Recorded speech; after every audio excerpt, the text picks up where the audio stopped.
عالسلامة ومرحبا بكم معكم كالعادة في فيديو جديد. الفيديو هذا باش يكون ريفيو انبوكسينغ للكلافيه هذيا اللي هي من عند شركة كونيكس من موديل دراكار اسجارو اورا. الكلافيه هذيا تحفونا على الاخر وازرتي ماهيش كوالتي، نزيدو نحكيو عليها اكثر في الفيديو هذايا. نخليكم مع فيديو صغير في الانبوكسينغ ونرجع لكم في الريفيو.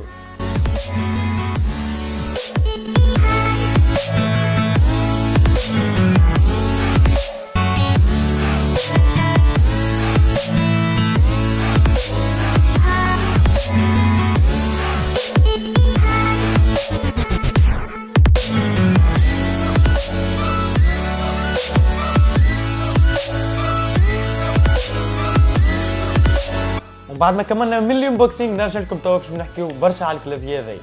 اول حاجه نحكيو عليها في الكلافيه هذيا هي الديزاين نتاعها. الديزاين تلعب بطريقه تحفونه على الاخر، ما يخلي القروصه خارجين على الكلافيه على برا باش يعطي ضوء تحفون ويعطي ديزيفيه تحفونين في الليل. اول ما تهز الكلافيه هذيا باش تحسها رزينه، خاطر البوا نتاعها كيلو 200 جرام، والماتير اللي مصنوعه منه قويه برشا.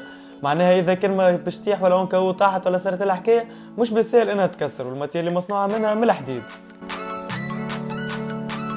وفيها زاده دي سويتش ميكانيك البنين، واللي هما يجمعوا بين السويتش الاحمر نتاع الجيمنج والسويتش نتاع الزرق الرزان اللي هما مجعولين جميع اللي يكتبوا برشا. فيها زاده دي فونكسيون تحفونين على الاخر، ومنهم البلوكاج نتاع البوطون ويندوز. مثلا كيف تبدا تلعب في جيم ولا حكايه وتغلط تنزل على البوطون ويندوز ما يخرجكش للبيرو، وتنجم تستعملها زاده كفونكسيون تحفونه على الاخر، تردها ماكرو وتستعملها في وسط الجيم. وبما اننا نحكيو على البوطون ماكرو لازم يكون عندك اللوجيسيال نتاع الكلافيه هذايا اللي يمكنك من انك تبروغرامي اي قرص تحب عليه. مثلا تنزل على قرص يحلك نافيغاتور جوجل ولا يحلك جيم تحب عليها، اما ما نتصورش كون باش يحط لك معناتها بوطون تحلك نافيغاتور جوجل وحدها. نجمو تصبوا اللوجيسيال هذايا فاسيل على البي سي نتاعكم، ونخلي لكم اللين نتاعو في الديسكريبسيون لوط.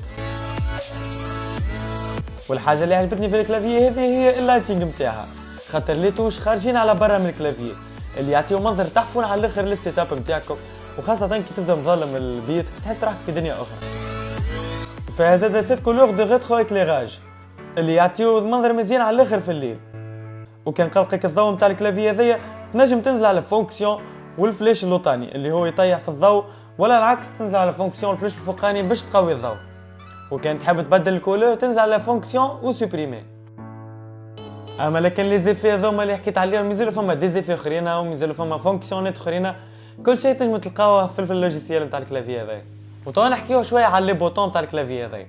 كما قلت لكم بكري لي توش خارجين على برا من الكلافيه ما يعطيو منظر مزيان على الاخر للسيت اب نتاعكم، ويضويو برشا الكلافيه ويضويو اكثر من الكلافيه الاخرين.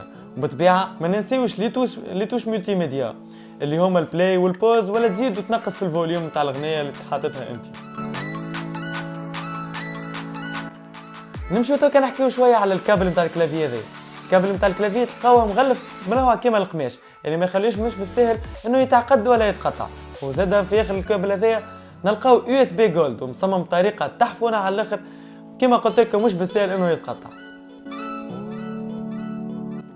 اهم حاجه في الكلافيه هذيا اللي هي ميكانيك، وتعاوننا برشا في لي جو دي اف بي اس ولا جو موبا. وزاد ما تخلينيش نغلطوا اذا كان نكتبوا في دوكيمون تكست ولا فازه هكا. كمل حكينا على البوان بوزيتيف، طيب كيف نمشيو نحكيو على البوان نيجاتيف اللي شفتهم انا في الكلافيه هذه. كما قلت لكم الاول الكلافيه هذيا راهي رزينه، اما لكن هذه حاجه عاديه باش ما تزلقش على البيرو. وثاني حاجه في اللي تبدا تستعمل في الكلافيه تعمل صوت يقلق على الاخر، خاطر السويتش نتاع خاطر البوطون نتاعها ميكانيك. اما لكن هذه كيف حاجه عاديه خاطرها قدام الخدمات اللي تقدمهم، وما تخليكش تغلط برشا في الدوكيمون تكست ولا فازت هكاك. وتوا اللي يحب يشري الكلافيه هذه تلقاو ديسبونيبل في سكوب انفورماتيك صمم 189 دينار اكاهو. واللي يحب يشريها نخليكم اللين في الديسكريبسيون لوطا، ومعاه البلايص تاع البوتيكات تاع سكوب انفورماتيك اللي هما في سكرة منزا سيس في اللاك في سوسه، فما برشا مش حافظهم الكل، نكتب لكم في الديسكريبسيون لوطا. وان شاء الله يكون عجبكم الفيديو نتاع اليوم، ان شاء الله تكون الريفيو تاع تحفونا. اذا كان عجبتكم تنسوش تعملوا لايك وتكتبوا لنا في الكومنتير شنو هي رايكم في الفيديو وشنو الحاجات اللي انا ما حكيتش عليها، ومعناتها الحاجات اللي في الكلافيه هذيا. وكان ما كنتش عاملين سبسكرايب اعملوا سبسكرايب باش تتابعونا في الفيديوهات الجايين. بسلام.